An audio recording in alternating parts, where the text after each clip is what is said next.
ঘটনাটি যিনি পাঠিয়েছেন তিনি ঘটনার শুরুতে লিখেছেন, পৃথিবী মানুষের একার নয়। সত্যিই তো তাই। আমার খুব ভালো লেগেছে শুরুতে এরকম একটি লাইন পড়ে। চলে যাচ্ছি ঘটনায় যেভাবে লেখা আছে সেভাবেই পড়ে শোনাচ্ছি। পৃথিবী মানুষের একার নয়। আসসালামু আলাইকুম রাসেল ভাই ও প্রিয় শ্রোতা, আশা করছি আপনারা সবাই ভেতর থেকে ভালো আছেন এবং সুন্দর আছেন, নিরাপদে আছেন। আমি লিখছি মালয়েশিয়ার জহুর বারু নামক জায়গা থেকে। ঘটনায় অনিচ্ছাকৃত ভুল বাচনভঙ্গি এবং শব্দ নির্বাচনে কোনো রকমের ভুল পেলে দয়া করে ক্ষমা সুন্দর দৃষ্টিতে দেখবেন। আমি আজকে যে ঘটনাটি শেয়ার করব, ঘটনাটি আমি এবং আমার দুই বন্ধু সজীব এবং ফারহান আমাদের সঙ্গে ঘটে যাওয়া একটি বাস্তব নির্মম সত্য ঘটনা। ঘটনাটি ঘটে কুমিল্লা জেলার চান্দিনা উপজেলার কোনো একটি গ্রামে। সঙ্গত কারণেই গ্রামের নামটি প্রকাশ করছি না। কথা না বাড়িয়ে আমি সরাসরি ঘটনায় চলে যাই। ঘটনার সময়কাল 2016 সালের অক্টোবর মাসের 7 তারিখ রাতে। আমি এবং আমার দুই বন্ধু ফারহান এবং সজীব বাংলাদেশের ক্রিকেট ম্যাচ শেষ করে বাসায় ফিরছিলাম। সেদিন বাংলাদেশের ম্যাচ ছিল ইংল্যান্ডের সঙ্গে। সেই ম্যাচে ইংল্যান্ড 21 রানের জয় পায়। মন খারাপ করে 3 বন্ধু বাসায় ফিরছি।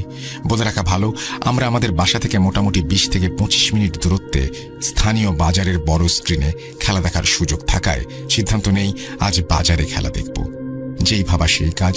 সেদিন ডে নাইট ম্যাচ থাকায় খেলা শেষ করে বাসায় ফিরতে ফিরতে মোটামুটি 12টার কাছাকাছি হয়ে যায়। আমরা যেই রাস্তা দিয়ে ফিরছিলাম এবার সেটা একটু বিবরণ দেই, তাহলে ঘটনাটি বুঝতে সহজ হবে। বাজার থেকে বেরিয়ে আমাদের একটি কাঁচা মাটির রাস্তা ধরে বাসার দিকে আসতে হয়। চারপাশে ফসলের জমি অর্থাৎ ধান ক্ষেত এবং মাঝখানে কাঁচা মাটির রাস্তা। আমাদের সবার বাসা পাশাপাশি হওয়ায় আমরা একসঙ্গে ফিরছিলাম। কাঁচা মাটির রাস্তা ধরে কিছু দূর আসার পর আমরা 3 জনই অনুভব করি আমাদের পেছন পেছন কেউ হাঁটছে। পেছনে কে আছে সেটি দেখার জন্য আমরা পেছনে ঘুরে তাকাই এবং দেখলাম আশেপাশে তো দূরের কথা, চারপাশে যতদূর চোখ যায় দৃষ্টি সীমানার মধ্যে কেউ নেই। ব্যাপারটি প্রথমে আমরা আমাদের বোঝার ভুল ভেবে উড়িয়ে দিয়ে বাসার দিকে হাঁটতে থাকি। চারিদিক নীরব নিস্তব্ধ, চাঁদের আলো এবং দক্ষিণ পশ্চিম দিক থেকে প্রবল বাতাস এসে একটি মনোরম মনোমুগ্ধকর পরিবেশ তৈরি করেছিল। আমরা দারুণ উপভোগ করেছিলাম প্রকৃতির মায়াবী রূপ। আমাদের এই সুখের অনুভূতি বেশিক্ষণ স্থায়ী হয়নি। হঠাৎ আমাদের বন্ধু সজীব ফাঁকা রাস্তার কিছু একটার সঙ্গে তার পা আটকে যায়। পরক্ষণেই আমরা তাকে টেনে তুলি এবং ঠিকঠাকভাবে রাস্তা দেখে হাঁটতে বলি। আমাদের ব্যাপারটি খুব অস্বাভাবিক মনে হলেও সজীব বলেছে অন্য কথা। সজীব বলেছিল সে কিছুর সাথে ধাক্কা খায়নি এবং তার মনে হয়েছে কেউ তাকে ল্যাং মেরেছে, অর্থাৎ তার পায়ের সামনে কেউ পা বা বাঁশ টাইপের কিছু একটা দিয়ে তাকে আটকিয়েছে এবং সেটার সাথে ধাক্কা খেয়ে সে পড়ে গেছে। সজীবের মুখ থেকে এটা শোনার পর আমাদের ভেতরে একটু ভয় কাজ শুরু করে। ব্যাপারটিকে সিরিয়াসলি নিয়ে আমরা হাঁটার গতি বাড়িয়ে দেই। একটু দূর আসতেই একটি কালভার্ট পড়ে। আমরা যখন কালভার্টের কাছাকাছি চলে এসেছি তখন হঠাৎ করে 3 জনই দেখলাম কালভার্টের ঠিক মাঝখানে একটি সাপ। সাপটি দেখতে ছিল ভীষণ রকমের ভয়ঙ্কর এবং অদ্ভুত টাইপের মোটা। সচরাচর গ্রামে গঞ্জে এত মোটা প্রজাতির সাপ দেখা যায় না। সাপের গায়ের রং ছিল ধপধপে সাদা এবং চোখগুলো ছিল কিছুটা তারাবাতির মতো। আমরা দূর থেকেও ঠিকঠাক সাপের চোখগুলো দেখতে পাচ্ছিলাম, যেহেতু চাঁদের আলোয় পরিষ্কার দেখা যাচ্ছিল। সাপটি আমাদের এক দৃষ্টি তাকিয়ে দেখছিল, যেন অনেক দিন পর দেখা। তাছাড়া সে আমাদের অনেক কিছু বলতে চায়। আমরা তখনও কালভার্টে উঠিনি। পরক্ষণে দেখলাম আমাদের ঠিক পেছনে দেখতে ঠিক একই রকম আরেকটি সাপ। এই দৃশ্য দেখে ভয়ে আমাদের হার্ট অ্যাটাক হওয়ার মতো অবস্থা। কিন্তু আশ্চর্যজনক ব্যাপার হলো সাপ দুটো আমাদের কোনো রকমের ক্ষতি করতে চাইছে না। মানে মনে হলো তারা নির্দিষ্ট জায়গায় অবস্থান করছিল, অর্থাৎ প্রথমে যেখানে দেখেছিলাম 5-7 মিনিট কেটে যাবার পরেও সাপ দুটি ঠিক সেই জায়গাতেই ছিল। এখানে বলে রাখা ভালো, আমাদের বন্ধু ফারহান কোরআনের হাফেজ। তৎক্ষণাৎ সে আমাদের প্রশ্রয় দিয়ে বলল ভয় না পেতে এবং সে পা দিয়ে একটি গোলাকার বৃত্ত এঁকে আমাদের বলে এই বৃত্তের ভেতর অবস্থান করতে এবং সে কিছু দোয়া কালাম পড়ে আমাদের শরীর তাৎক্ষণিকভাবে বন্ধ করে দেয়। কিছুক্ষণ পর সাপ দুটি চোখের পলকে কোথায় যেন ভ্যানিশ হয়ে যায় এবং আমরা সেই রাতের মতো বাসায় ফিরে আসি কোনো রকমের অসুবিধা ছাড়াই। উল্লেখ্য, আমরা ঘটনাটি পরিবারের কারোর সাথে শেয়ার করিনি, কারণ এমন কিছু ঘটেছে শুনলে রাতের বেলা বাসা থেকে আর বের হতে দেবে না। যাই হোক, তারপর ৩-৪ দিন স্বাভাবিকভাবেই কেটে গেল। ফারহান তার মাদ্রাসায় চলে যায়, আমি আমার মতো ব্যস্ত হয়ে পড়ি। এই ঘটনার একদিন পরে খুব সকালে সজীব আমাকে কল দিয়ে তার সঙ্গে জরুরি দেখা করতে বলে। আমি কারণ জানতে চাইলে সে বলে বাসায় আয়, তারপর সব বলবো। আমি সকালে নাস্তা শেষ করে সজীবের সঙ্গে দেখা করতে বাসায় যাই। তখন সজীব বলল, গতরাতে আমি বাসার ছাদে দাঁড়িয়ে ফোনে কথা বলছিলাম, হঠাৎ করে আমার চোখ গেল ছাদের কর্নারে থাকা পানির ট্যাঙ্কের দিকে।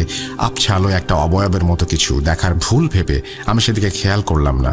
হঠাৎ করে মনে হলো আমার পেছনে কেউ দাঁড়িয়ে আছে এবং আমার ঘাড়ের ওপর গরম নিঃশ্বাস ফেলছে। আমি হঠাৎ চমকে গিয়ে পেছনে ফিরে তাকাতেই কাউকে দেখতে পেলাম না এবং আমি তাড়াহুড়া করে যেই ছাদ থেকে নামতে যাব তখনই আমার মনে হলো একটা ছায়ামূর্তি আমাকে পেছন থেকে টেনে ধরেছে। তৎক্ষণাৎ আমি চিৎকার করতে চেষ্টা করি, কিন্তু মুখ দিয়ে কোনো শব্দই বের হচ্ছিল না। হঠাৎ আমি ফিল করলাম একটা গরম বাতাস অনেক সুগন্ধি নিয়ে আমার নাকে এসে ঢুকলো। এরপর আমার আর কিছু মনে নেই। সকালে ঘুম ভাঙে যখন আমি নিজেকে আবিষ্কার করি ঘরের মেঝেতে, কিন্তু রাতে আমি তো ছাদে ছিলাম, আমাকে ছাদ থেকে রুমেই বা কে আনলো? আমি সব শুনে সজীবকে কিছু উল্টাপাল্টা বৈজ্ঞানিক যুক্তি দিয়ে ব্যাপারটি হ্যালুসিনেশন বলে চালিয়ে দেই।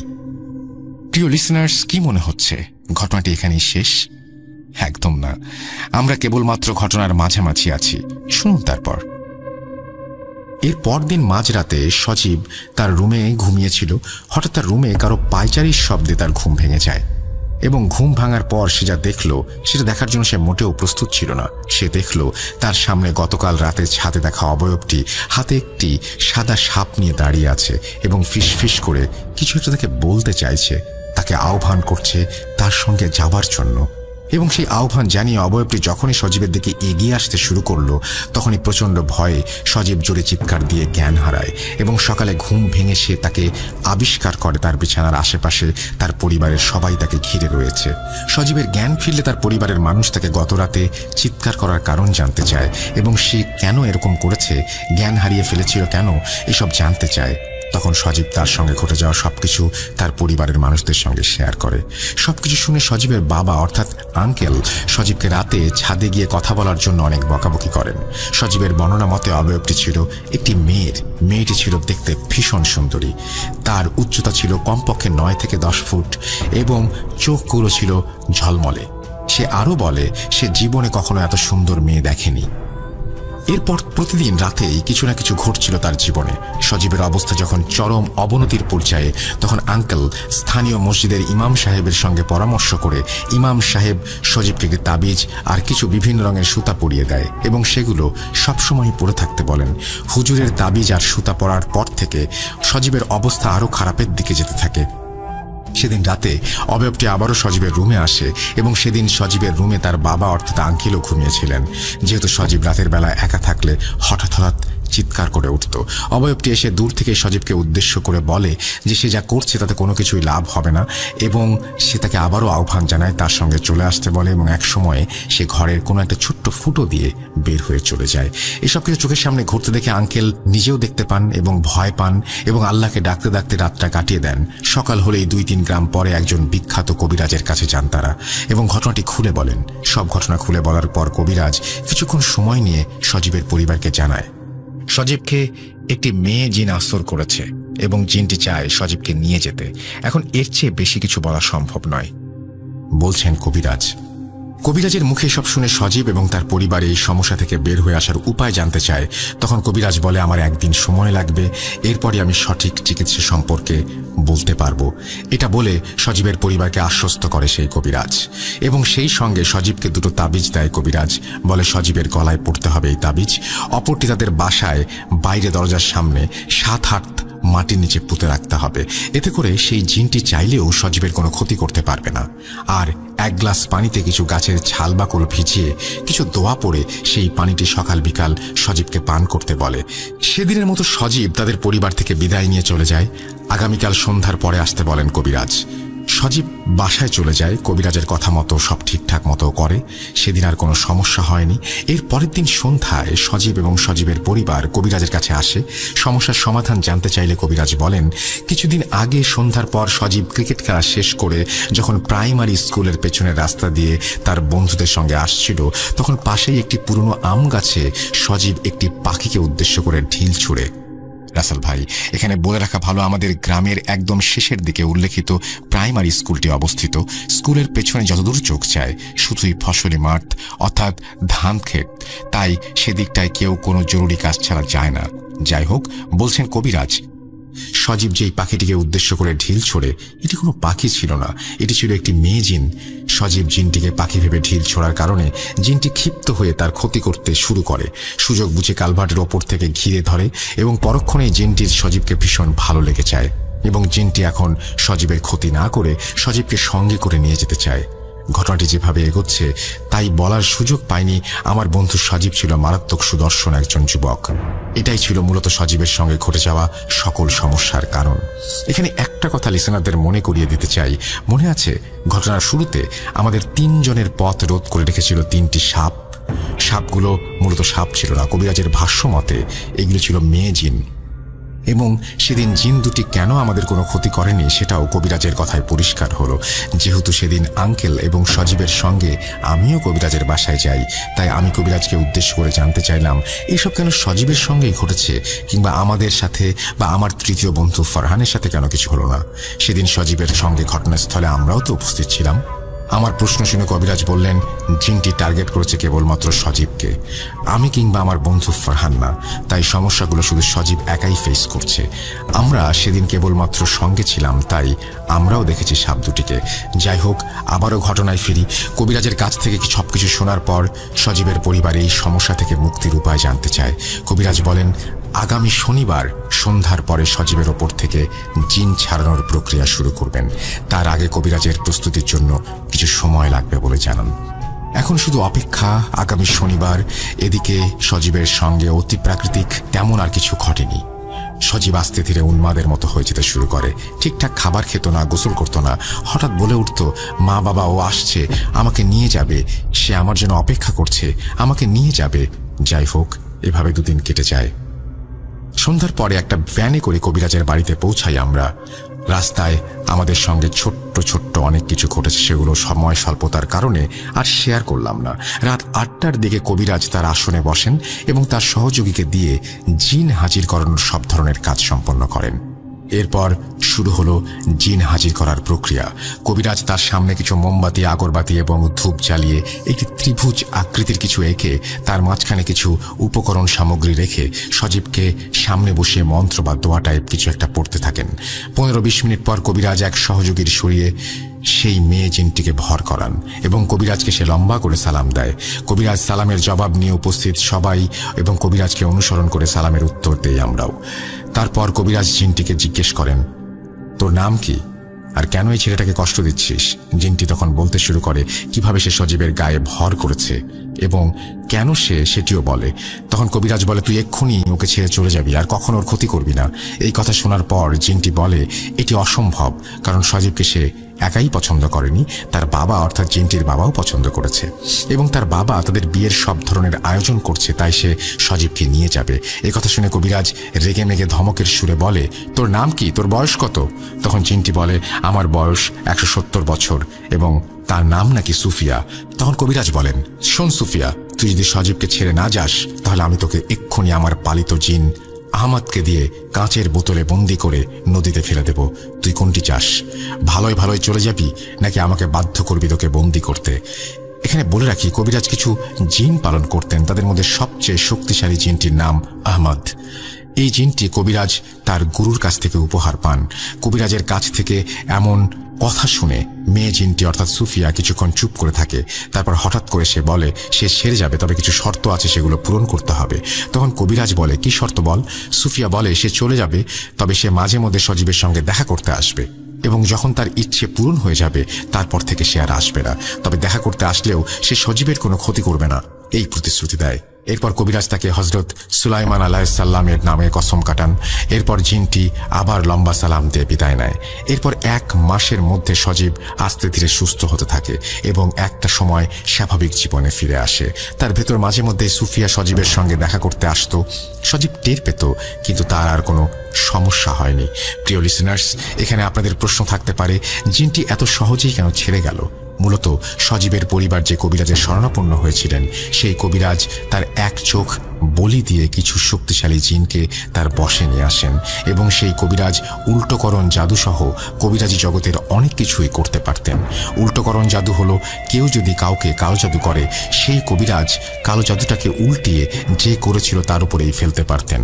তবে যেটুকু জেনেছি সেই কবিরাজ কারো ক্ষতি হবে এমন কোনো কাজ করেন না এবং পারিশ্রমিক হিসেবে শুধু নামমাত্র কিছু টাকা নিতেন। যেমন সজীবের কাজটির জন্য 1 কেজি তাজা ইলিশ মাছ, একটা লাল দেশি মুরগি আর হাদিয়া হিসেবে 71 টাকা নিয়েছেন। উনি 5 ওয়াক্ত নামাজ পড়েন এবং পরহেজগার মানুষ। 2019 সালের শেষের দিকে বার্ধক্যজনিত কারণে কবিরাজ স্বাভাবিক মৃত্যুবরণ করেন এবং লোকের মুখে শোনা যায় সেই কবিরাজের কবরের পাশে আশেপাশে মাঝে মধ্যে একটা অদ্ভুত সাপ দেখা যায়। অনেকেই ধারণা করে সাপটি হয়তো কবিরাজের পালিত জিন আহমদ। ঘটনাটি এখানেই শেষ। সকল লিসনারদের একটা কথাই বলবো, এই পৃথিবীটা আমাদের একার না, তাই অতিরিক্ত, অতিরঞ্জিত এবং অযাচিত কাজগুলো থেকে নিজেকে বিরত রাখুন এবং প্রিয় মানুষগুলোকে নিয়ে সুন্দরভাবে বাঁচুন। ঘটনাটি কতটা ভয়ঙ্কর আমি জানি না, তবে একটি বাস্তব সত্যি ঘটনা যার সাক্ষী আমি নিজেই। এরপরেও সত্য মিথ্যা বিশ্বাস করা বা না করা আপনার ব্যাপার। দীর্ঘ সময় আপনাদের মাঝে নতুন কোনো ঘটনা নিয়ে আসতে না পারায় মনের ভেতরে কেমন যেন অশান্তি কাজ করছিল, তাই হন্যে হয়ে ঘটনা খুঁজে বেড়াচ্ছিলাম। তেমন কোনো সুবিধা করতে পারছিলাম না, কিন্তু নতুন বছর বলে কথা, আপনাদের জন্য কিছু করব না এটা ভেবে কিছুতেই শান্তি পাচ্ছিলাম না। আর তাই ঘটনা হাতে আসার সাথে সাথে নতুন বছরের শুরুতেই আপনাদের সামনে হাজির হয়ে গেলাম আমি মোহাম্মদ সিফাত আলম। আজকের ঘটনাটি আমি কালেক্ট করেছি আমার এক বন্ধুর পরিচিত এক আপুর কাছ থেকে। এতদিন পর ফিরে এসে ঘটনা কালেক্টের ঘটনা বা ঘটনার ভেতরের ঘটনা বলে শুধু শুধু সময় নষ্ট করব না। আপনাদের মাঝে ফিরে আসতে পেরে অত্যন্ত আনন্দিত। নিয়ে যাচ্ছি সরাসরি ঘটনায়। খালাম্মা, আমি সকালে ছাদে কাপড় শুকাতে গিয়ে চিলেকোঠার ভেতর থেকে কটকট আওয়াজ পাচ্ছিলাম। গত 2 দিন ধরে এমন আওয়াজ পাচ্ছি, সাথে কোনো প্রাণী মরে পচে যাওয়ার দুর্গন্ধও পাচ্ছি। একটু দেখলে ভালো হতো। কেমন যেন ভয় ভয় লাগে ছাদে যেতে। কি যে করি কিছুই বুঝতে পারছি না। এই বাসায় কিছুদিন ধরে যা কিছু হচ্ছে এর সব কিছুতেই কেমন যেন ভয় কাজ করে। বাড়ির কাজের মেয়ে নার্গিসের কথা শুনে আয়েশা বেগম বলেন, আরে এসব কিছু না নার্গিস, চিলেকোঠার রুমের দরজা তো একেবারে স্থায়ীভাবে বন্ধ করা। ওই তালার চাবিও আমার কাছে নেই। হয়তো কোনো বিড়াল ভেতর থেকে ইঁদুর ধরে এনে খাচ্ছিল, সেটাই পচে হয়তো গন্ধ বের হয়েছে। ওই রুমের ভেতরে কে আছে আমার জানা নেই। তোর খালু মারা যাবার আগে এই বাসা কিনে দিয়েছেন আমাদেরকে, তখন থেকে এখানে থাকা শুরু। আমি তো এমন কিছু লক্ষ্য করিনি, তোর মনের ভুলও হতে পারে। আর পুরো গ্রামে আমাদের বাড়িটাই শুধু পাকা বাড়ি। এইসব নিয়ে বাইরে কথা বললে লোকে হাসাহাসি করতে পারে। অযথা এসব নিয়ে মাথা ঘামাস না। আর বাসার ভেতরে যা হচ্ছে তা বাসার ভেতরেই থাকুক, বাইরের মানুষের কাছে সব বলিস না, এটা ভালো দেখায় না। তখন যদি মিসেস আয়েশা বেগম তার বাড়ির কাজের মেয়ে নার্গিসের কথা শুনতেন, তাহলে হয়তো আজ তাদের পরিবারের ভাগ্যটা অন্যরকমই হতে পারত। কিন্তু এখন এসব বলে আসলেই কোনো লাভ হবে না, কারণ যা হবার সেটা হয়েই গেছে। এটাকে বদলানো বা ভুলে যাওয়া কোনোভাবেই আর সম্ভব নয়। মানুষের জীবন যে কতটা অনিশ্চিত তা আসলে মানুষ নিজেও চান না। আকাশে ভেসে বেড়ানো পাখির পালকের ঠিকানা যেমন অনিশ্চিত, তেমনি মানুষের জীবনটাও অনিশ্চিত। কখন দমকা হাওয়ায় জীবন কোন দিকে মোড় নেবে তা আমার বা আপনার কারোরই জানা নেই। আমি সুমাইয়া, ছদ্মনাম। এই ঘটনাটি আমি শুনি আমার শ্রদ্ধেয় দাদি করিমুন্নেসা বেগমের কাছ থেকে। ঘটনাটি আমাদের দেশেরই কোনো এক প্রত্যন্ত অঞ্চলের ঘটনা। আমার দাদির ভাষাতেই আমি ঘটনাটি শেয়ার করছি। দাদির কাছে যিনি ঘটনাটি শেয়ার করেছেন তার নাম নার্গিস। সেই নার্গিস যিনি এই ঘটনার একটি চরিত্র আর যিনি সম্পূর্ণ ঘটনা নিজে প্রত্যক্ষ করেছেন। দাদি নার্গিসের ভাষাতেই ঘটনাটি শেয়ার করেছেন, আমিও ঠিক সেভাবেই বলছি। আমি নার্গিস। আমার জন্ম খুবই গরিব পরিবারে। আমার পরিবারে আমার ছোট 2টি বোন, বাবা আর আমার মা থাকতেন। আমার বাবা 2 বার বুকে ব্যথা ওঠায় একসময় পঙ্গু হয়ে যান। ডাক্তাররা এগুলোকে কি বলে আমি জানি না। আমার কোনো পুঁথিগত বিদ্যা শিক্ষা নেই, তাই এসব বলাও আমার পক্ষে সম্ভব নয়। আমার ছোট বোন 2টিকে লেখাপড়া করানোর অনেক ইচ্ছা ছিল। বাবা যেহেতু আমাকে লেখাপড়া করাতে পারেননি, তাই আমার মা আর আমি মানুষের বাড়িতে বাড়িতে কাজ করতাম সামান্য কিছু টাকার জন্য। আমার মা বাড়ি বাড়ি গিয়ে কাজ শেষ করে বাসায় ফিরে আসতেন। আমার বয়স তখন 16 বা 17 বছর হবে। আমি একটি বাসায় কাজ করতাম। কাজের বিনিময়ে মোটামুটি ভালোই টাকা পেতাম, আর থাকা খাওয়ার ব্যবস্থা সেখানেই ছিল। আমি যে বাড়িতে কাজ করতাম সেই বাড়ির খালাম্মা আয়েশা বেগম অনেক ভালো মানুষ ছিলেন। ওনারা অনেক ধনীও ছিলেন বটে। ওনাদের পরিবার ছিল তখনকার আমলের এক জমিদার পরিবার। ওনারা যে গ্রামে থাকতেন সেই গ্রামে তখন শুধুমাত্র তাদেরই একতলা পাকা বাড়ি ছিল। খালাম্মার ভাষ্যমতে খালু মারা যাবার কয়েক মাস আগে তিনি এই বাড়িটি কিনেছিলেন। এই বাড়িটি কারা তৈরি করেছিলেন সে বিষয়ে আমার তেমন কিছু জানা নেই। আমার মা খালাম্মার সাথে কথা বলেন আমার কাজ, বেতন এসব নিয়ে। আগেই বলেছি খালাম্মা খুবই ভালো মানুষ ছিলেন। আমারও ওনাকে খুব ভালো লাগতো, তাই আমার মা আমাকে এখানে রেখে চলে যান। আজও খালাম্মার কথা মনে হলে চোখে পানি চলে আসে। আমাকে খুবই আদর করতেন তিনি। তার নিজেরও আমার বয়সী একটি মেয়ে ছিল। ওনাকে আমি আপা বলেই ডাকতাম। আপার নাম ছিল মাইশা। খালাম্মার আরও একজন সন্তান ছিলেন। উনি খালাম্মার বড় সন্তান। ওনার নাম নয়ন। নয়ন ভাই সাহেবও অনেক ভালো মানুষ ছিলেন। এক কথায় ওনারা প্রত্যেকেই ছিলেন সকলের প্রতি সদয় ও অনেক সহনশীল। আমার মা এখানে আমাকে রেখে যাবার পর থেকে আমি মন দিয়ে কাজ করতে শুরু করি। ঘর কন্যার কাজ, টুকটাক কাপড় ধোয়া, এসবের বাইরে বেশ কিছু আমাকে করতে দিতেন না খালাম্মা। এভাবেই হাসতে হাসতেই আমার জীবনের কয়েকটি বছর পেরিয়ে যায়। ঘটনায় প্রবেশ করার আগে বাড়িটার ব্যাপারে জানানোটা অত্যন্ত জরুরি।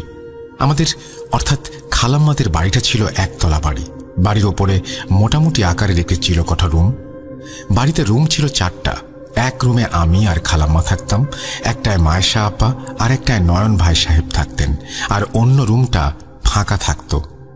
সেজন্য খালাম্মা নামাজ পড়ার রুম বানিয়েছিলেন সেটাকে। খালাম্মা ছিলেন অনেক পরহেজগার। নামাজের ওয়াক্ত হবার সাথে সাথে মায়েশা আপা আর আমাকে নিয়েই তিনি নামাজ আদায় করতেন। নয়ন ভাই সাহেবও তেমন। তিনি নিজে রুমে নামাজ পড়তেন। অনেক সুন্দর ছিল খালাম্মার পরিবার। কোনো কিছুর অভাব নেই, কোনো অশান্তি নেই। ছোট একটি হাস্যোজ্জ্বল পরিবার বলতে যা বোঝায় তাই আর কি। আস্তে আস্তে সময় তার আপন গতিতে চলে যেতে থাকে। এই ছোট হাস্যোজ্জ্বল পরিবারটিও কেমন যেন বদলে যায় হঠাৎ করেই। কেমন যেন হঠাৎ করেই সকল আনন্দ মাটি হয়ে যেতে শুরু করে। কিছু সমস্যা দেখা দিতে শুরু করে নয়ন ভাই সাহেবের সাথে। নয়ন ভাই সাহেব মাঝে মাঝে সন্ধেবেলা তার বন্ধুদের সাথে বের হয়ে শহরের একটি বড় মসজিদে যেতেন। মাসে 1 বা 2 বার তিনি সেখানে গিয়ে সেই রাতটা থেকে আসতেন। নয়ন ভাই সাহেব ছিলেন খুবই পরিষ্কার পরিচ্ছন্ন একজন মানুষ। সবসময় নিজের পোশাক, রুম ঝকঝকে তকতকে করে রাখতেই পছন্দ করতেন। দিনে 2 বার গোসল করতেন তিনি, আর আমাকে অনুরোধ করে বলতেন, নার্গিস, আমার রুমটা আমি বাসায় না থাকলে একবার করে ঝাড় দিয়ে যাস, আর জানালাগুলো একেবারে বন্ধ রাখিস না। সতেজ হাওয়া না পেলে ভালো লাগে না। আর শোন, একটু কষ্ট হলেও দিনে 2 বার রুমটা ঝাড় দিস বোন। আর কিছুই তোকে করতে বলবো না, শুধু এটুকুই। নয়ন ভাই সাহেবের ব্যবহার ছিল অমায়িক। তিনি নিজের কাপড় চোপড়ও নিজে ধুয়ে দিতেন। আমার কাজ ছিল শুধু ছাদে সেগুলো শুকুতে দেয়া। নয়ন ভাই সাহেবের ব্যাপারে এসব বলার কারণ এখনই জানাবো। ওনার কর্মকাণ্ড নিয়ে কারোরই কোনো সন্দেহ থাকার কথা না। আমার খালাম্মাদের বাসায় করা শেষ কোরবানি ঈদের 7-8 দিন আগে নয়ন ভাই সাহেব শহরের মসজিদে চলে যান বন্ধুদের সাথে। 2 দিন তিনি বাড়ি ফেরেননি। এটা নিয়ে কারো কোনো সন্দেহ ছিল না, কেননা এর আগেও নয়ন ভাই সাহেব 2 বা 3 দিন পর বাড়ি ফিরেছেন, এমন নজির রয়েছে। কিন্তু এবারে বাড়ি ফিরে এলে ওনাকে কেমন যেন অন্য মনস্ক দেখা যায়। উনি হঠাৎ করেই কেমন যেন বদলে গেছেন। আগের মতো রুম থেকে বের হন না। আমি এই বাসায় কাজ করা শুরু করার সময় থেকে দেখছি এখানে সকালেই বাসায় সকলে সবসময় একসাথে টেবিলে বসেই খাবার খেতেন। এবারে নয়ন ভাই সাহেব বাড়ি ফেরার পর থেকে একসাথে খেতেও আসেন না তেমন। আমি রুম ঝাড় দিতে গেলে আমাকে বলেন তিনি নিজেই ঝাড় দেবেন। দরজা বন্ধ করে রাখেন প্রায় সব সময়। আমি কিছু না বলে চলে আসি। একদিন দুপুরে খাবারের সময় খালাম্মা নয়ন ভাই সাহেবের রুমে গিয়ে ওনাকে জোর করে খাবারের টেবিলে ডেকে আনেন। নয়ন ভাই সাহেব কিছুটা বিরক্তি নিয়ে এসে খেতে বসেন। খেতে খেতে খালাম্মা লক্ষ্য করেন ওনার হাতে একটি খুব সুন্দর ঘড়ি। খালাম্মা ওনাকে ঘড়ির ব্যাপারে জিজ্ঞাসা করলে উনি বলেন, আমার এক বন্ধুর বাবা কুয়েত থেকে বাড়ি ফেরার সময় কিছু দামি ঘড়ি নিয়ে এসেছেন। এবারে যে মসজিদে গেলাম সেখান থেকে তাদের বাসায় গিয়েছিলাম। প্রায় 7-8টার মতো ঘড়ি ছিল। এই ঘড়িটি আমার খুব পছন্দ হয়। আমি আমার হাতে মানাচ্ছে কিনা দেখার জন্য হাতে পরে ফেলি ঘড়িটা। বন্ধুর বাবা ব্যাপারটি লক্ষ্য করেন আর আমার কাছে এসে বলেন এই ঘড়িটি নাকি অনেক দামি। ওনার কথা শুনে আমার মনে হয় উনি হয়তো আমার হাতে ঘড়িটি দেখে ভালোভাবে নেননি। আমি ওনাকে ঘড়িটি খুলে দিয়ে দিই। উনি ঘড়িগুলো নিয়ে অন্য রুমে চলে যান। প্রায় 1 ঘন্টা পর ফিরে এসে হাসি মুখে আমার হাতে ঘড়িটি পরিয়ে দিয়ে বলেন আমার হাতে নাকি ঘড়িটি খুব মানাচ্ছে, তাই তিনি আমাকে ঘড়িটি উপহার হিসেবে দিতে চান। আমি অনেক মানা করলেও উনি কিছুতেই রাজি হননি ঘড়িটি ফেরত নিতে, তাই ঘড়িটি নিতে বাধ্য হলাম। নয়ন ভাই সাহেবের কথা শুনে খালাম্মা কিছুটা নাখোশ হন, কিন্তু তবুও তিনি ব্যাপারটা মেনে নেন।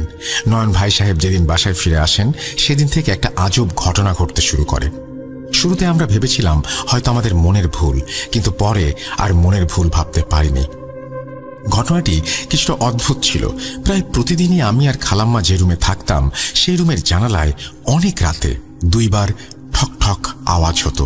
খালাম্মা ভেবেছিলেন হয়তো কেউ শয়তানি করে টোকা দিয়ে চলে যায়, কিন্তু জানালা খোলা রেখে ঘুমালেও সেই ঠক ঠক আওয়াজ শুনে আমরা ঘুম থেকে উঠে দেখতাম জানালা ভেতর থেকে লাগানো। খালাম্মাদের বাড়ির সামনে ছিল অনেক বড় একটি বাগান। জানালা খুলে সেই বাগানের দিকে তাকালে মাঝে মাঝে 4 জোড়া সবুজ চোখ বাগানের ভেতরে জ্বলতে দেখা যেত। খালাম্মা ভাবতেন এগুলো হয়তো বিড়ালের চোখ। একদিন বিড়াল ভেবে সেগুলোকে দেখার জন্য আমি আর খালাম্মা বের হই বাগানে যাবার উদ্দেশ্যে।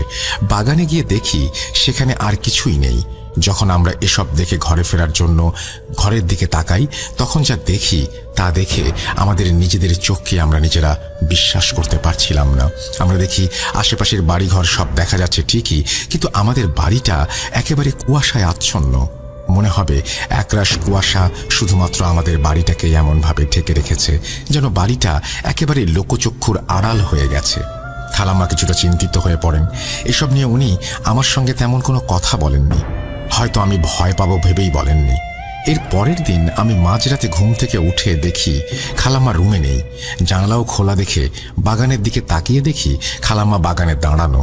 তিনি আমাকে নিয়ে এক দৃষ্টিতে বাড়ির বাইরে তাকিয়ে আছেন, আর তার পেছনে সেই 4 জোড়া জলজলে চোখ, সবুজ চোখ। আমি সাথে সাথে ওনাকে আনার জন্য বাগানে যাই আর দেখি সেখানে খালাম্মা ছাড়া অন্য কিছুই নেই।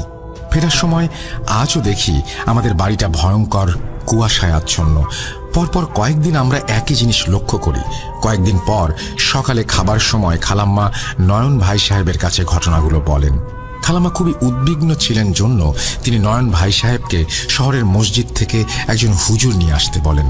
নয়ন ভাই সাহেব কোনো কথারই উত্তর দিচ্ছিলেন না, একেবারেই চুপ করেছিলেন তিনি। খালাম্মা ওনাকে ধমক দিলে উনি চেতনা ফিরে পান আর বলেন তিনি আগামীবার শহরে মসজিদে গেলে হুজুরকে সব জানাবেন আর বাসায় আসার কথা বলবেন।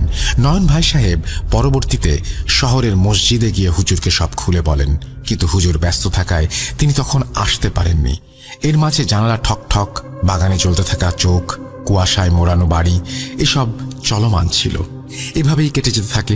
একদিন নয়ন ভাই সাহেব শহরের মসজিদে যাবার জন্য বের হন, কিন্তু অবাক করা ব্যাপার হলো বের হওয়ার কয়েক ঘন্টার মধ্যেই তিনি আবার ফিরে আসেন, যা তিনি এর আগে কখনোই করেননি।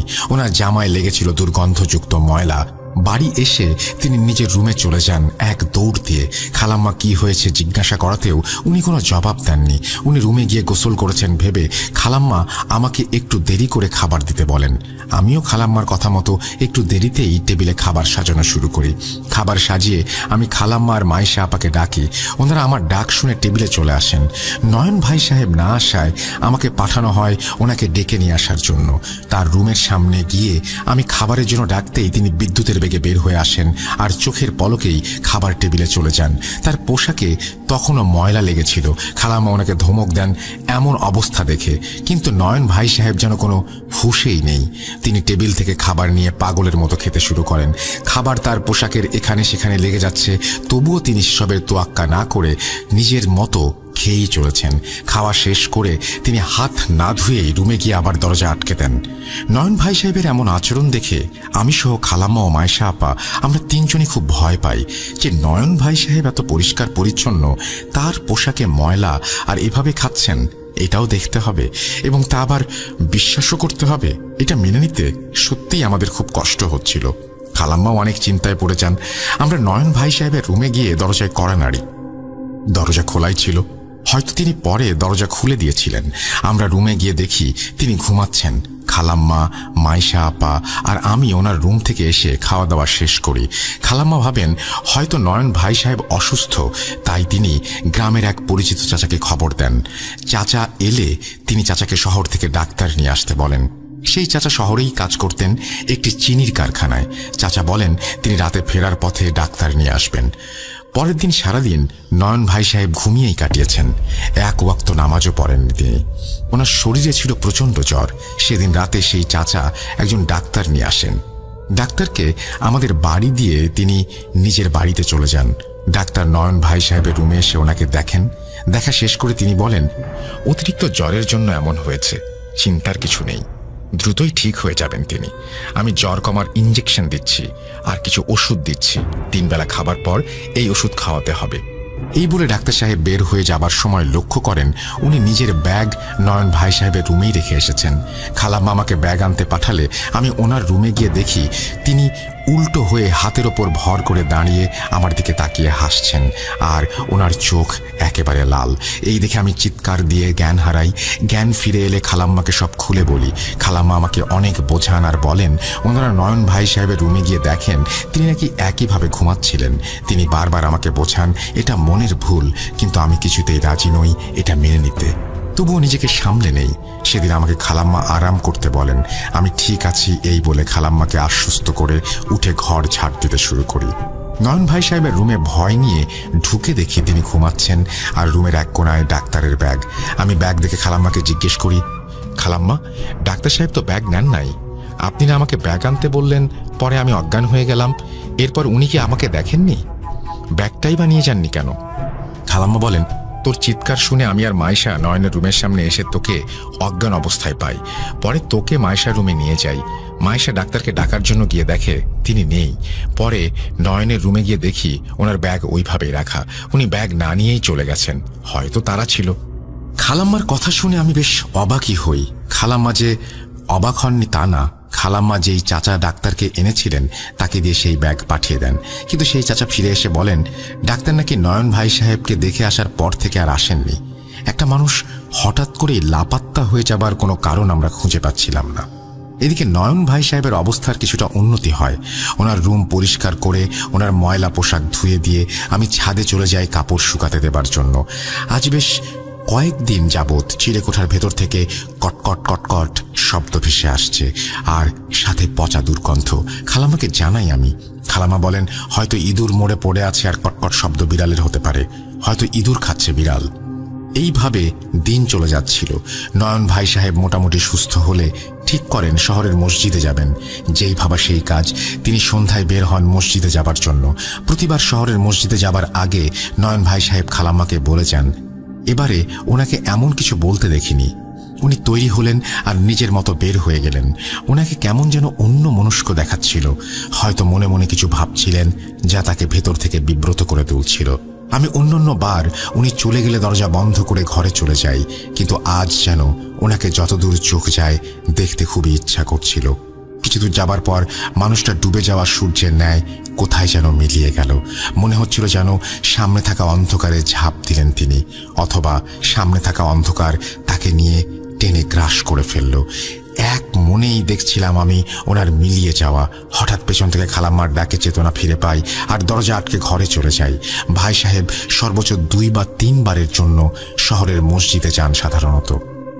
খালাম্মা আমাকে জিজ্ঞাসা করেন আমি বাইরে কি দেখছি। আমি ওনাকে উত্তরে বলি, খালাম্মা, ভাই সাহেব শহরের মসজিদে চলে গেলেন, সেটাই দেখছিলাম। উনি কেমন যেন কিছুটা দূরে গিয়ে অন্ধকারে মিলিয়ে গেলেন। প্রতিবারই তো এমন হয়, এরকম সময়ই উনি বের হন। আমি দরজা লাগিয়ে চলে আসি ভেতরে, কিন্তু আজ ওনার যাওয়াটা দেখছিলাম, কখনো তো দেখি না, তাই আজ ইচ্ছে হলো। খালাম্মা আমার কথা পাত্তা না দিয়ে দীর্ঘশ্বাস ছেড়ে বলেন, কি যে হলো ছেলেটার, আগের মতো আর কথাবার্তাও বলে না, সারাদিন রুমেই থাকে, খেতেও আসে না তেমন, আর বাইরে বের হলেও জানিয়ে যায় না। আমার ছেলেটা তো এমন ছিল না। আল্লাহর কাছে সাহায্য চাওয়া ছাড়া তো আর কোনো কিছু করার নেই। দোয়া করিস যেন নয়ন আবার আগের মতো হয়ে যায়। এসব আমি দেখতে পারি না, কিছুই ভালো লাগে না আমার। মেয়েটাও এসব নিয়ে চিন্তিত। নিজের চিরচেনা ছেলেটা এভাবে বদলে যাওয়া কোনো মা কি সহ্য করতে পারে বল? পারে না। যাই হোক, দোয়া করিস মা। খালাম্মার কথা শুনে আমার মনের কোথাও যেন একটি ক্ষীণ ব্যথা অনুভব হয়েছিল। লোকে বলে এক নারীর কষ্ট আরেক নারী নাকি ভালো বুঝতে পারে, হয়তো এমন কিছুই হবে। সেসব কথা থাক। ভাই সাহেব চলে যাবার পর আমি রাতের খাবার পরিবেশন করি। গ্রামের মানুষ বলে কথা, গ্রামের অন্ধকার যেমন জলদি নামে তেমনি আশেপাশের সবকিছু একেবারে চোখের পলকে নিশ্চুপ হয়ে যায়।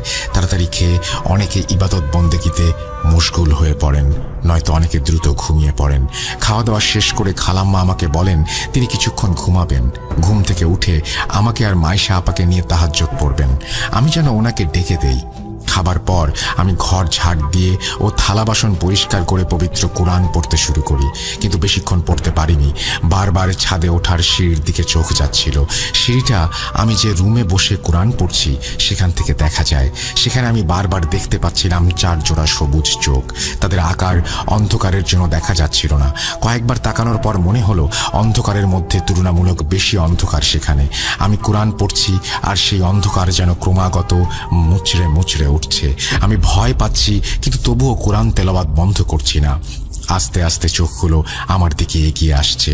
আমি সাথে সাথে আয়াতুল কুরসি পড়ে মুখে উচ্চারণ করে পড়া শুরু করি, আর এক নিমিষেই যেন 4 জোড়া চোখ আমার সামনে থেকে এক দৌড় দিয়ে সিঁড়ি বেয়ে উপরে উঠে যায়।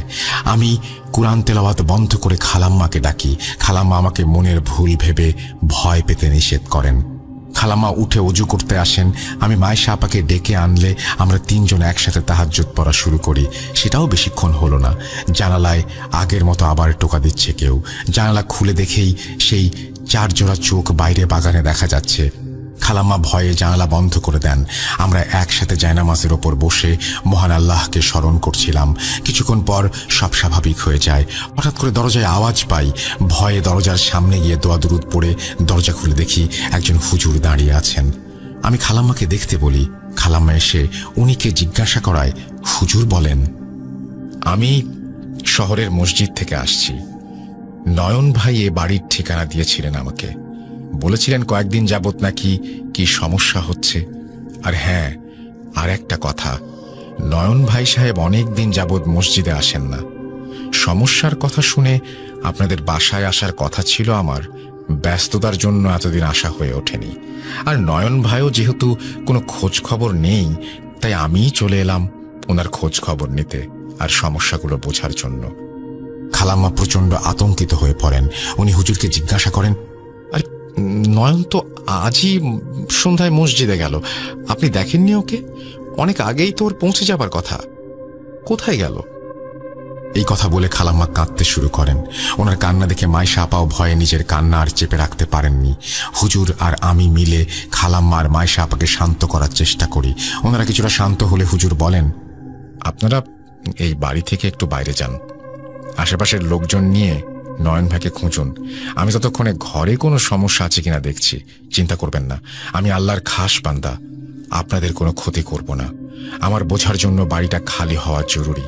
আমাকে বিশ্বাস করতে অসুবিধা হলে বাইরে কয়েকজনকে রেখে যান।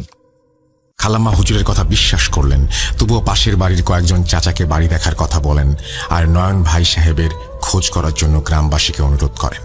গ্রামবাসী মধ্যরাতে মশাল জ্বালিয়ে নয়ন ভাই সাহেবের খোঁজে বের হন। এদিক সেদিক খোঁজা হয়, অনেক খোঁজা হয়, প্রায় পুরো গ্রাম ও মসজিদে যাবার সেই রাস্তাও খোঁজা হয়, কিন্তু পাওয়া গেল না ওনাকে। গ্রামবাসীর জন্য অপেক্ষা করতে করতে খালাম্মা অস্থির হয়েছিলেন। এর মধ্যে একজন সাইকেলে করে এসে খালাম্মাকে জানায় নয়ন ভাই সাহেবের কোনো খোঁজ পাওয়া যায়নি। খালাম্মা কাঁদতে থাকেন। আর কিছুটা সময় সেভাবেই পার করি আমরা। হঠাৎ ভেতর থেকে হুজুর আমাকে ডেকে পাঠান। আমরা ভেতরে গেলে হুজুর বলেন, আপনাদের বাসায় কেউ কি সম্প্রতি কোনো দ্রব্য কিনেছিলেন বা নতুন কোনো দ্রব্য বাসায় এনেছিলেন? বিশেষ করে নয়ন ভাই কি কিছু এনেছিলেন? হুজুরের প্রশ্নের উত্তরে খালাম্মা বলেন, জি হুজুর, বেশ কয়েকদিন আগে ওর এক বন্ধুর বাবা একটি সুন্দর ঘড়ি উপহার দিয়েছিল। ওই ঘড়ি আনার পর থেকেই নয়ন কেমন বদলে যেতে শুরু করে, আর প্রতি রাতে জানালায় টোকা, আর শুধুমাত্র আমাদের বাসায় ঘন কুয়াশায় আচ্ছন্ন হয়ে থাকে। বাগানে 4 জোড়া চোখ দেখা যায়। জানালা খুলে রাখলেও টোকা শুনে উঠে দেখি জানালার ভেতর থেকে লাগানো। আমার ছেলেটাকে তো পাওয়া যাচ্ছে না। ও কোথায় গেছে আমি জানি না। হুজুর, আমাকে আল্লাহর ওয়াস্তে সাহায্য করুন, আপনার পায়ে পড়ি, আমার ছেলেটাকে খুঁজে দিন। খালাম্মার কথা শুনে হুজুর বলেন, ওই ঘড়িটাই সব সমস্যার মূল। আমার মনে হয় আপনারা জমিদার বিধায় আপনাদের শত্রুর অভাব নেই। তেমন কেউই কৌশলে আপনাদের বাসায় কালো জাদু করে ওই ঘড়িটি পাঠিয়েছে। আমি এতক্ষণ এখানে থেকে যা বুঝেছি তা হচ্ছে আপনাদের বাসায় 4টি খবিশ জিনের বাস, যাদেরকে খুব সম্ভবত কালো জাদু করে এই বাসায় পাঠানো হয়েছে। তারা সম্ভবত আপনাদের বাসার ছাদে থাকে, কেননা ছাদে যাবার সিঁড়িতেই বারবার তাদেরকে দেখা যাচ্ছিল। এছাড়াও সারা ঘরেই তাদের বিচরণ রয়েছে। এই জিনের জাতি মারাত্মক খারাপ, কেননা এরা মানব শরীরের মাংস ভক্ষণ করে। এরা মানব রক্ত আর মাংস খেতে খুব পছন্দ করে। আমি নয়ন ভাইয়ের জন্য সত্যিই খুব চিন্তিত, কেননা এই জিনদের কবলে যারা পড়ে তাদের বেশিরভাগই নিখোঁজ হয়ে যান। এরপরে হয়তো এখানে সেখানে তাদের পাওয়া যায় মৃত অবস্থায়। হুজুরের কথা শুনে খালাম্মার কান্না যেন কয়েক শতগুণ বৃদ্ধি পেয়ে যায়। ওনার হৃদয় বিদারক কান্নায় যেন ঘরের প্রতিটি কোণা ভারী হয়ে যাচ্ছিল। হুজুরের কথা শুনে আমার মনে পড়ে সেই দীর্ঘদিন ধরে বন্ধ থাকা চিলেকোঠার ভেতর থেকে পাওয়া আওয়াজ আর মাংস পচা গন্ধের কথা। আমি সাথে সাথে এসব কথা হুজুরকে জানাই। হুজুর বলেন, চিলেকোঠার ভেতরে গিয়ে দেখা উচিত, সেখানে কিছু পাওয়া গেলেও যেতে পারে, কেননা দীর্ঘদিন বন্ধ থাকায় সেই স্থান অবশ্যই খুব অপবিত্র। আর অপবিত্র স্থান যেমন ময়লা ফেলার স্থান বা ভাগাড়, এইসব স্থানে খবিশ জিনের বসবাস। এরা খুবই অপবিত্র এবং নিকৃষ্টতম জাতির জিন। এদের মধ্যে কোনো দয়া মায়ার ছিঁটে ফোটাও নেই। আমাকে দয়া করে চিলেকোঠা দেখিয়ে দিন। খালাম্মা আর মাইশা আপা হুজুরকে নিয়ে সেই চিলেকোঠার সামনে যায়। ভেতর থেকে কেমন যেন খটখট খটখট হাড় চাবানোর আওয়াজ আসছে। জঙ্গলি জানোয়ার বা শিকারী পশুর মতো গড়গড় শব্দ আসছে ভেতর থেকে। চিলেকোঠার তালার চাবি খালাম্মার কাছে ছিল না, কিন্তু চিলেকোঠার কাঠের দরজা অনেক পুরনো, তাই হুজুর সজোরে ধাক্কাতে শুরু করেন সেই দরজা। পুরনো হলেও দরজাটি ছিল খুবই মজবুত। প্রায় 20 মিনিটের মতো চেষ্টা করে হুজুর দরজাটি ভাঙতে সক্ষম হন। দরজা খুলে গেলে আমি দৌড়ে গিয়ে নিচে টর্চ লাইট নিয়ে আসি। টর্চ এনে চিলেকোঠার ঘরে প্রবেশ করে আমরা যা দেখি তা স্বপ্নেও কোনোদিন দেখতে চাইব না। চিলেকোঠার ঘরের ভেতর 2টি মৃতদেহ পড়ে আছে। একটি হচ্ছে সেই ডাক্তার সাহেবের, যে নয়ন ভাই সাহেবের চিকিৎসার জন্য এসেছিলেন। তার পায়ে পরনে জুতা দেখে আমরা তাকে চিনতে পারি, কেননা তার শরীর দেখে তখন তাকে আর চেনা যায় না। শরীরের কোথাও এক বিন্দু মাংসও অবশিষ্ট ছিল না, একেবারে সম্পূর্ণ কঙ্কালটাই পড়ে আছে। আর অন্য লাশটি নয়ন ভাই সাহেবের। ওনার 2টি পা সম্পূর্ণ খাওয়া, দেখে মনে হচ্ছে কেউ খুবলে পা থেকে মাংস ছাড়িয়ে খেয়েছে। তার হাতে পড়া সেই সর্বনাশের ঘড়ি, তার পা থেকে কোমর পর্যন্ত কোনো মাংসই নেই, শুধু আছে রক্তের লাল দাগ। টর্চটা একটু সামনে ধরে আলো মারতে দেখা যায় লোমশ পশুর মতো একটা জানোয়ার, যার হাতে মাংস। আলো পড়ায় তার চোখ সবুজ হয়ে ওঠে। সে পাগলের মতো হাতে থাকা মাংস চিবিয়ে খাচ্ছে। তার মুখে থাকা লোম রক্তে ভিজে আছে, আর মুখ থেকে রক্তে ভেজা লালা ক্রমাগত সেখান থেকে রক্তের ফোঁটা মাটিতে গড়িয়ে পড়ছে। নিজের ছেলের অবস্থা দেখে, এই দৃশ্য দেখে খালাম্মা সেখানে অজ্ঞান হয়ে পড়েন। আর সেই জানোয়ারটার সাথে সাথে খালাম্মার উপরে ঝাঁপিয়ে পড়ে। হুজুর দোয়া পড়েও কোনো কিছু করতে পারলেন না। সেই জানোয়ার খালাম্মার গলায় তার সাঁড়াশির মতো হাতের নখ ঢুকিয়ে গলা থেকে মাংস আলাদা করে খেতে শুরু করে। সেই জানোয়ারের মাংস খাওয়ার শব্দ যেন প্রচণ্ড জোরে আঘাত করছিল। এই দৃশ্য যে কতটা ভয়ঙ্কর তা নিজের চোখে না দেখলে কেউ বুঝতে পারবে না। পাগলের মতো খালাম্মার দেহের অংশ ক্রমাগত সে টেনে ছিঁড়ে মুখে পড়ে নিজের বহু বছরের ক্ষুধা নিবারণ করছে। হুজুর আমাদেরকে দ্রুত সেখান থেকে প্রস্থান করতে বলেন। আমরা সেখান থেকে নামার সময় আমি হোঁচট খেয়ে নিচে পড়ে যাই। আমার হাঁটুর নিচে ভেঙে যায়। তারপর দাঁড়ানোর কোনো শক্তি ছিল না। চিলেকোঠার দরজার সামনে আমি পড়েছিলাম। হুজুর তার সাথে থাকা ঝুলি থেকে সাদা কোনো কিছুর গুঁড়ো বের করে আশপাশে একটা বৃত্তর মতো করে বললেন, ফজরের আজান পর্যন্ত আমি যেন এই বৃত্তর থেকে বের না হই। পায়ের প্রচণ্ড যন্ত্রণায় এমনিতেই আমার সরে আসার কোনো শক্তি ছিল না। দ্রুত বের হয়ে আসার সময় চিলেকোঠার রুমের ভেতরে টর্চ লাইটটা পড়ে যায়, আর আমি সচক্ষে সেই খবিশের বিভৎস চেহারা দেখতে থাকি। আমি বারবার চিন্তা করছিলাম, আমি কেন অজ্ঞান হচ্ছি না, কেন জ্ঞান হারাচ্ছি না। পুরোটার সময় আমি দেখলাম সেই খবিশ খালাম্মার শরীর থেকে বারবার মাংস ছিঁড়ে পাগলের মতো খাচ্ছে। এই দৃশ্য দেখাটা কতটা নিজের জন্য ক্ষতিকারক তা দেখে কেবল যে দেখে সেই বোঝে। পুরোটা সময় আমার ওপর দিয়ে কি অমানবিক অত্যাচার হয়েছে তা বুঝিয়ে বলতে পারবো না। আমাকে শারীরিকভাবে কোনো আঘাত করতে পারেনি, কিন্তু শরীরের আঘাতই তো সবকিছু নয়। মানসিক আঘাত শরীরের আঘাতের থেকেও বেশি গুরুতর হয়। সারাটা রাত ফজরের আজান পর্যন্ত আমি সেখানেই পড়েছিলাম, আর এই দৃশ্য দেখে ভেতর থেকে একটু একটু করে ভেঙে যাচ্ছিলাম। যেই খালাম্মা আমাকে কখনোই নিজের মায়ের অভাব বুঝতে দেননি, তাকে নিজের চোখের সামনে এভাবে কঙ্কালে পরিণত হতে দেখার থেকে বেশি কষ্টকর আর কি বা হতে পারে। সকাল হয়ে গেলে বাইরে পাহারারত অবস্থায় থাকা 2 চাচা এসে আমাকে উদ্ধার করেন। মাইশা আপা ও হুজুর কোথায় আমি তখনও কিছু জানি না। আমার তখন জ্ঞান থাকলেও তা যায় অবস্থা। আমাকে শহরে নেওয়া হয় চিকিৎসার জন্য। ডাক্তার আমার পায়ের চিকিৎসা শুরু করেন। আমি জ্ঞান হারাই।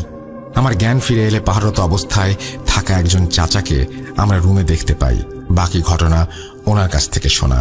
ওনার কাছে জানতে চাইলে উনি বলতে শুরু করেন, ফজরের আজানের পর আমরা ভেতরে প্রবেশ করতে সক্ষম হই। এর আগে অনেক চেষ্টা করেও কোনোভাবেই দরজা খুলতে পারিনি। অনেক চেষ্টা করেছিলাম রে মা, ভেতর থেকে কোনো আওয়াজ পাচ্ছিলাম না তেমন। দরজা জানালা সব বন্ধ ছিল। সকালে ভেতরে গিয়ে দেখি মায়েশা মেঝেতে পড়ে আছে। সে জানায়, রাতে যখন নিচে আসার সময় তোর পা ভেঙে তুই পড়ে গেলি। এরপর হুজুর মায়েশাকে একটি চেয়ারে বসিয়ে চারপাশে সাদা একটা কিছু ছড়িয়ে দিয়ে বলে সেই সাদা অঞ্চলের বাইরে যেন বের না হয়। এই বলে হুজুর নয়নের রুমে চলে যান।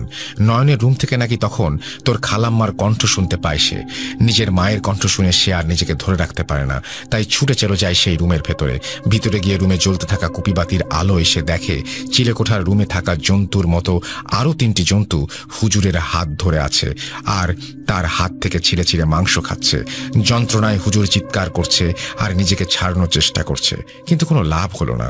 সেই জন্তুগুলোর মধ্যে একটি জন্তু মায়েশার নাম ধরে তাকে ডাকছে আর মায়েশার দিকে তাকিয়ে কেমন একটা ভঙ্গি করছে। হুজুরের চিৎকার আর সেই বিভৎস জন্তুর ডাক এইসব মায়েশা নিতে পারেনি, তাই সে দৌড়ে এসে হুজুরকে বলা সুরক্ষিত স্থানে আসার জন্য পা বাড়ানোর সাথে সাথেই মায়েশার নাম ধরে ডাক থাকা খবিশ তাকে ধরে ফেলে। তাকে ধরে পায়ে কামড় বসিয়ে দেয়।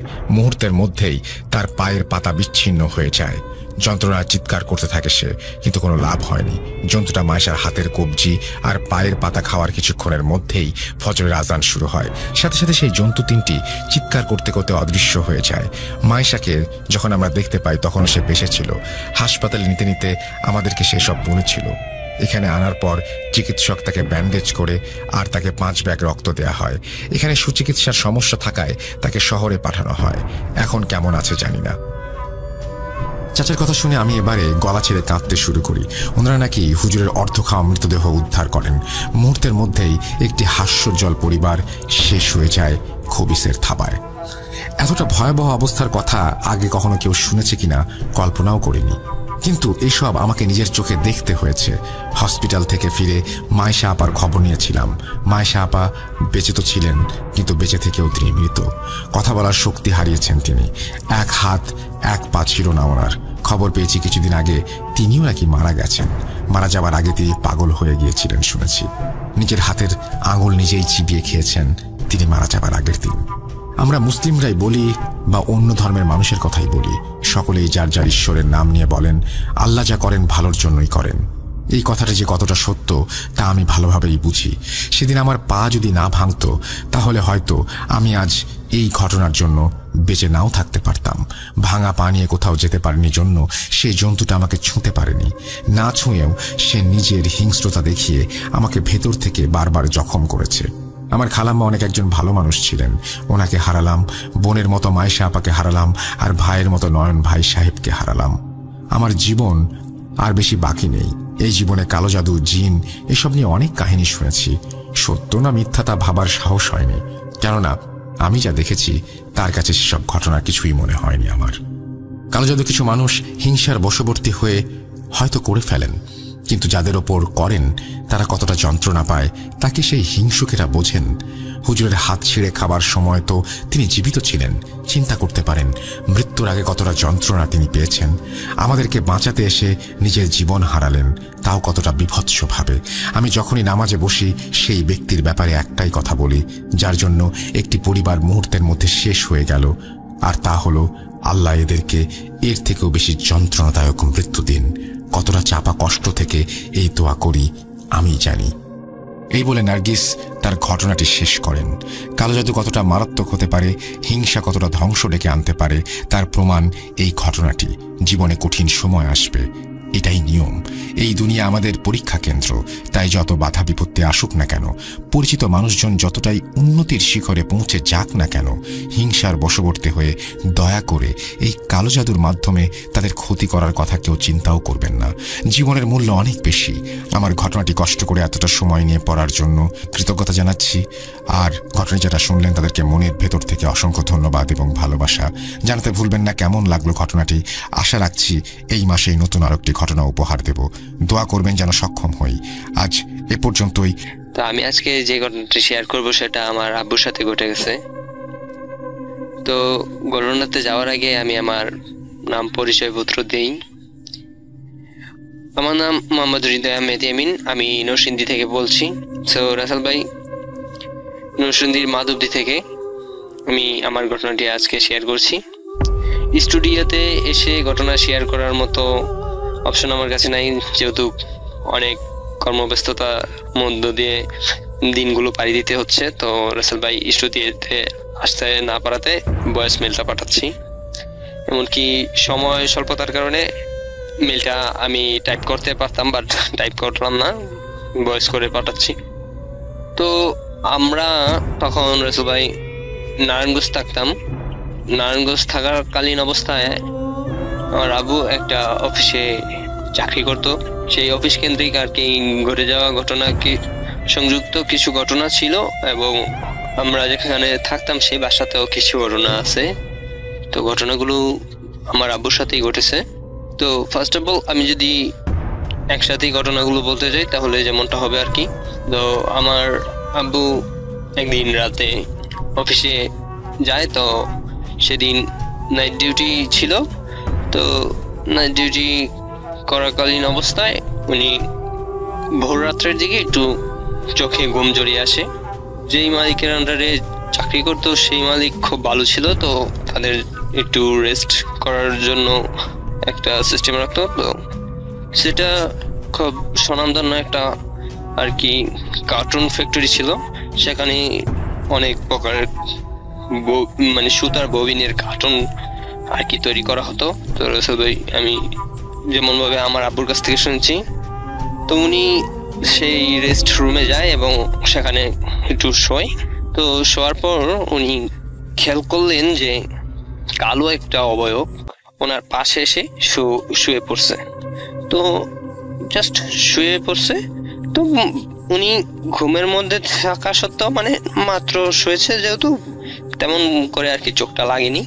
তো ঘুমের মধ্যে থাকা সত্ত্বেও উনি আর কি বুঝতে পারলেন যে হ্যাঁ, আমার পাশে কেউ একজন শুয়েছে। তো কাঁচা ঘুম থাকলে আর কি যেমনটা বোঝা যায়, সবাই বুঝতে পারে যে হ্যাঁ।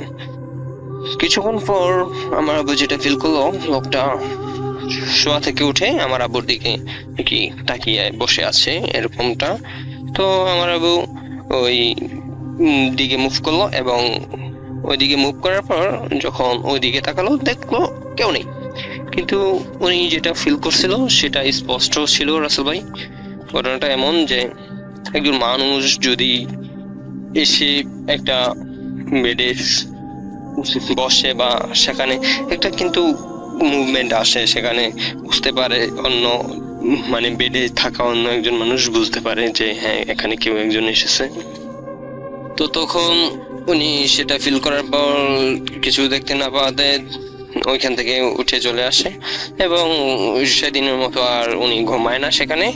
বাকি সময়টা উনি যতটুকু সময় ছিল কাজ করার, ততটুকু সময় উনি কাজ করে তারপর সকালবেলা বাসায় চলে আসে। বাসায় চলে এসে রেস্ট নেয়। তো সেদিনটা ছিল রাসেল ভাই শুক্রবার হওয়াতে উনি বাসায় ছিলেন। তো শুক্রবার রাত্রে বা মানে অফ ছিল ডিউটি, মানে পরের সপ্তাহ খেয়াল করলে পরের শনিবার থেকে আবার ডে শিফট ছিল। তো নাইট শিফট যখন শেষ হয়ে গেছে, তো ডে শিফটে যাওয়ার জন্য আর কি শুক্রবারের দিনটা এবং শুক্রবারের রাতটা অফ ডিউটি ছিল আমার আব্বুর। তো উনি সেখানে আমাদের যে বাসাটা ছিল ওই বাসাতে ঘুমিয়েছিল। তো আমাদের ওই বাসাটা টিন শিট ছিল।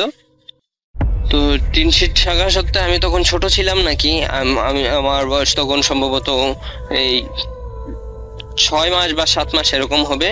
তো ঘটনাটা এমন ঘটছিল যে আমার যে খালামণি ছিল, আমার আম্মুরা 2 বোন আর কি, আমার আম্মু এবং আমার আম্মুর ছোট একজন বোন ছিল। তো আমার খালামণি আর কি যেটা করছে, উনি ওই সময় বেশ কিছু মাটির পুতুল কালেক্ট করতো। তো ওই সময়টাতে আর কি মানে প্লাস্টিকের পুতুল বা খেলনা পুতুল ওইগুলো তো একটা ছিল না, তো মাটির পুতুলগুলো ছিল। তো আমার খালামণি আমাদের সাথে থাকাতে আর কি উনি মাটির পুতুলগুলো মানে সংগ্রহ করতো এবং সেখানে রাখতো। তো এরকম বিভিন্ন হাতি ঘোড়া আর কি রাখতো যে, এবং আমার আম্মুকে বলতো যে এই তো এই বড় মানে আমাকে মিন করে বলতো যে ইয়ামিন বড় হলে সে আর কি এগুলো দিয়ে খেলাধুলা করবে। তো এই হিসাব করে আর কি রাখতো উনি ক্রয় করে এনে। তো আমার আব্বু শুয়েছে এবং উনি আর কি যেটা ফিল করলো যে ওইখানে একটা পুতুল ছিল যেটা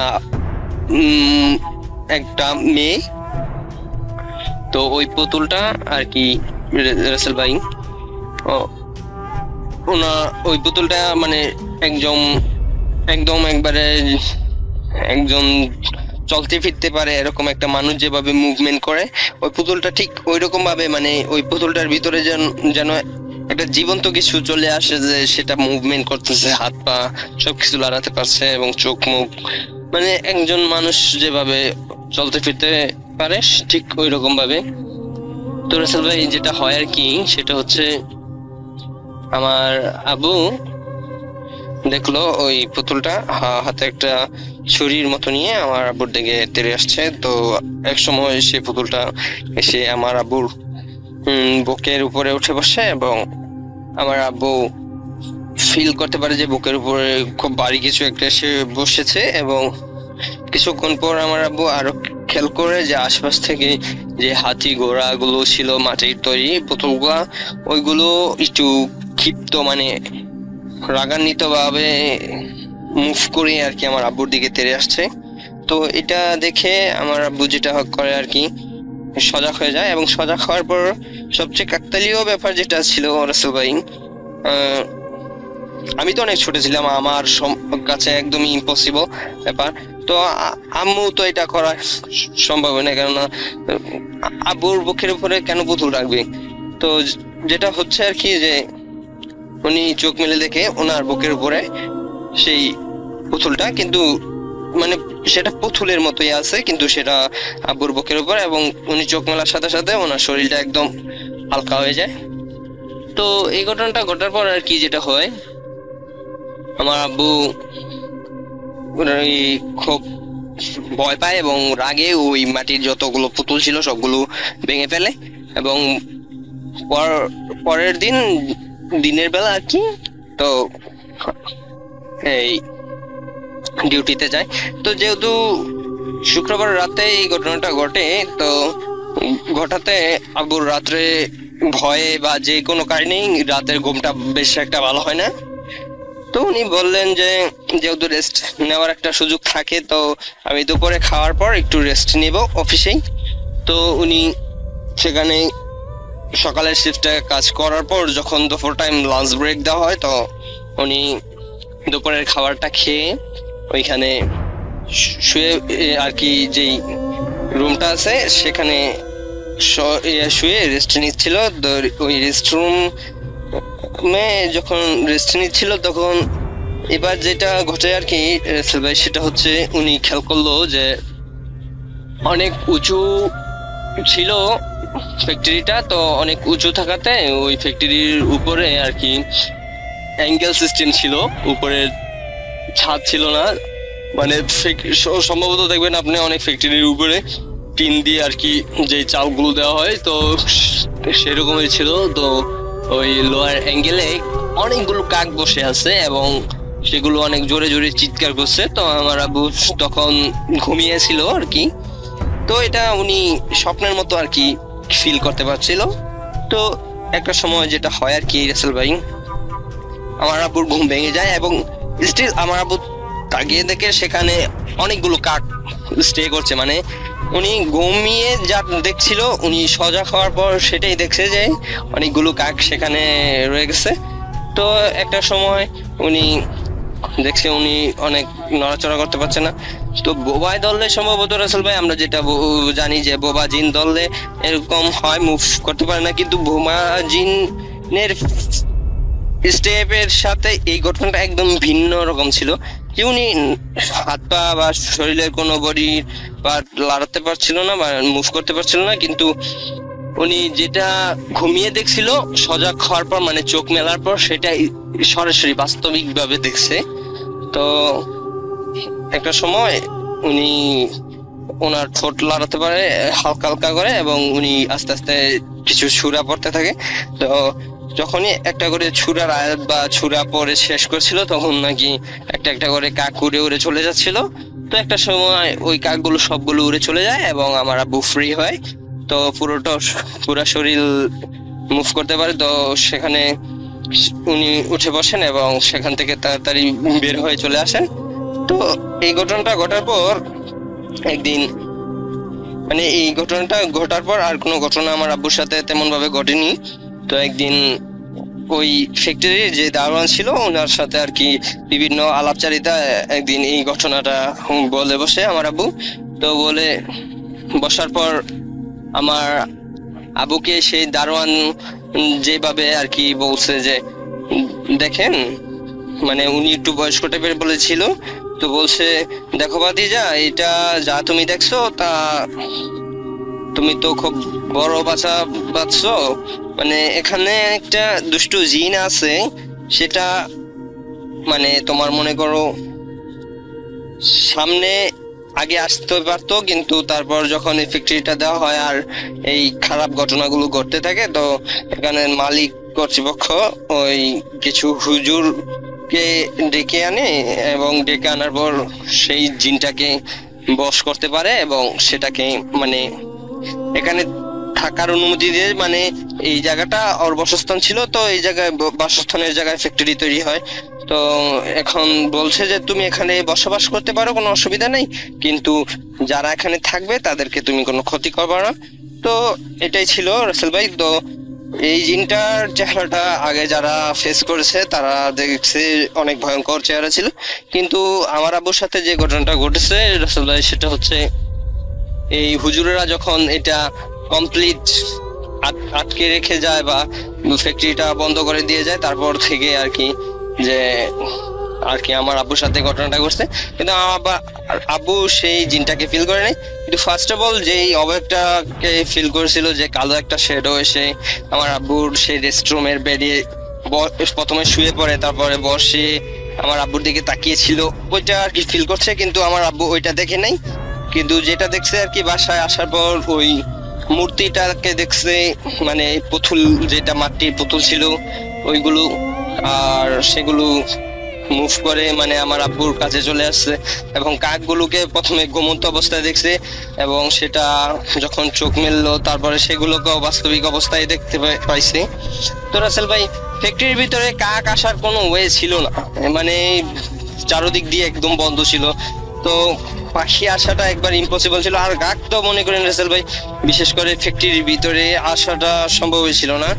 তো এই ছিল আমার ঘটনা। যদি ঘটনাটি ভালো লাগে অবশ্যই প্রচার করবেন রাসেল ভাই। আর যদি ঘটনা বলার সময় একটু নার্ভাস ফিল করছিলাম রাসেল ভাই, এই জন্য আমি আমার অন্তরস্থল থেকে দুঃখিত জানাচ্ছি যে মাইক্রোফোনের সামনে ঘটনা বলার সময় অনেকটা ফ্রাস্ট্রেটেড হয়ে গেছি। তো আশা করি ঘটনাটা যদি ভালো লাগে অবশ্যই প্লে করবেন এবং সবার সাথে শেয়ার করার অনুমতি দিলাম রাসেল ভাই। আর যেটা হয়েছে আমার কাছে আরো অনেক ঘটনা আছে, আমি সেই ঘটনাগুলো পাঠাবো। এবং রাসেল ভাই, আমি বুথেশন থেকে এই পর্যন্ত আপনার সাথে কোনোটা একটা এপিসোডও মিস দেই নেই। অনেকগুলো স্টোরি আমার মনে গাঁথা আছে যেগুলো একটা সময় মানে খুব ভালো একটা ফিলিংস তৈরি করছে। অনেকে রাসেল ভাই মনে করেন ভয় থেকে এন্টারটেনমেন্ট পায়। তো আমরা সেই প্রকৃতির মানুষ যারা ভয়কে মানে এন্টারটেইনিং একটা পার্ট হিসাবে মনে করি। তো এই হচ্ছে আমার ঘটনা। যদি ভালো লাগে তাহলে আবার বলছি, অবশ্যই শেয়ার করবেন। আসসালামু আলাইকুম।